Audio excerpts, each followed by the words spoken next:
साथियों, संकट के इस समय में भी भारत ने अपने तेज विकास को निरंतर जारी रखा है। मैं सिर्फ पश्चिमी उत्तर प्रदेश की ही बात करूं तो पिछले कुछ सप्ताह में ही ये चौथा बड़ा प्रोजेक्ट है जिसका शिलान्यास या लोकार्पण हुआ है। इन कुछ ही सप्ताह में इस दौरान नोएडा में बहुत बड़ी सेमी कंडक्टर फैक्ट्री का शिलान्यास हुआ। इसी कालखंड में देश की पहली दिल्ली मेरठ नमो भारत ट्रेन ने गति पकड़ी। इसी कालखंड में मेरठ मेट्रो का विस्तार किया गया और इतने कम समय के प्रयासों का शानदार उदाहरण है। सेमीकंडक्टर फैक्ट्री भारत को टेक्नोलॉजी में आत्मनिर्भर बना रही है।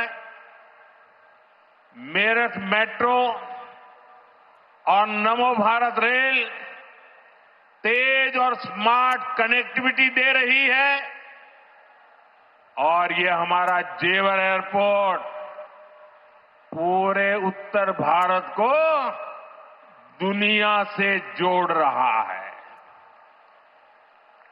और आपने अभी वीडियो में देखा, ये ऐसा एयरपोर्ट बन रहा है, हर 2 मिनट में एक जहाज उड़ेगा, हर 2 मिनट में एक जहाज उड़ेगा। पहले सपा वालों ने नोएडा को अपनी लूट का एटीएम बना लिया था,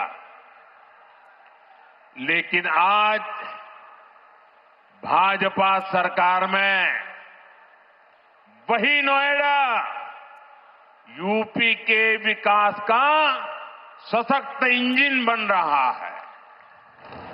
साथियों, जेवर का ये एयरपोर्ट डबल इंजन सरकार की इस कार्य संस्कृति का भी बहुत अच्छा उदाहरण है। अब आप सोचिए, इस एयरपोर्ट को अटल बिहारी वाजपेयी जी की सरकार ने 2003 में ही फाइल में मंजूरी दे दी थी। 2003 में आप में से बहुत होंगे जिसका जन्म नहीं हुआ होगा। बहुत वो लोग होंगे जो उस समय 25-30 साल के 35 साल के हुए होंगे और आज रिटायर्ड की हो गए, लेकिन एयरपोर्ट नहीं बना। लेकिन केंद्र में कांग्रेस और यहां की पहले की सरकारों ने सालों तक इस एयरपोर्ट की नींव तक नहीं पड़ने दी। 2004 से 2014 तक ये एयरपोर्ट फाइलों में ही दबा रहा।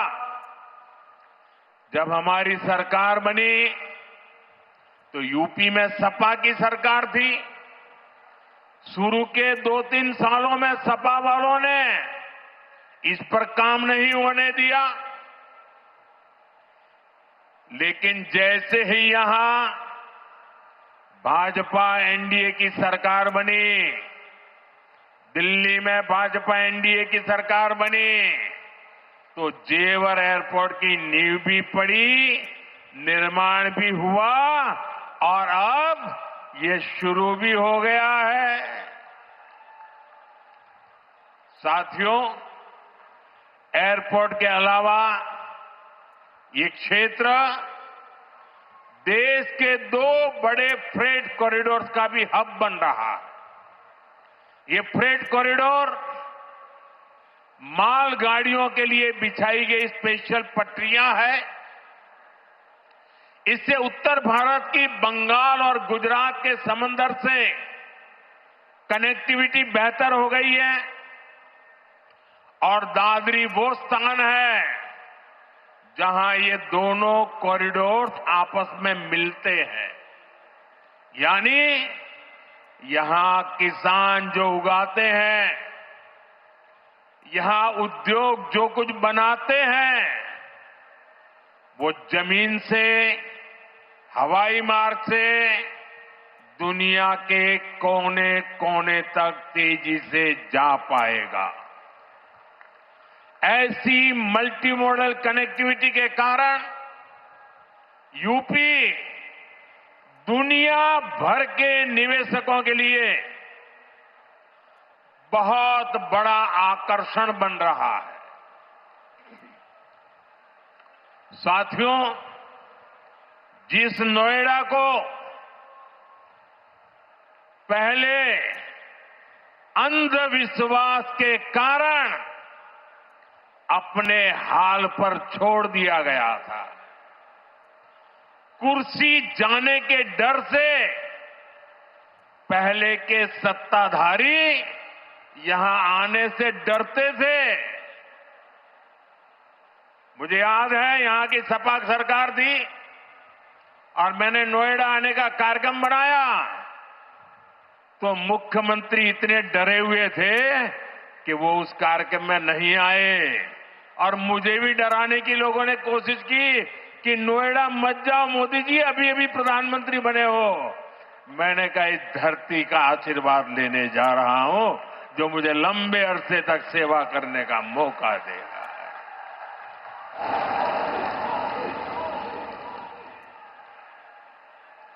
अब वही इलाका पूरी दुनिया का स्वागत करने के लिए तैयार है।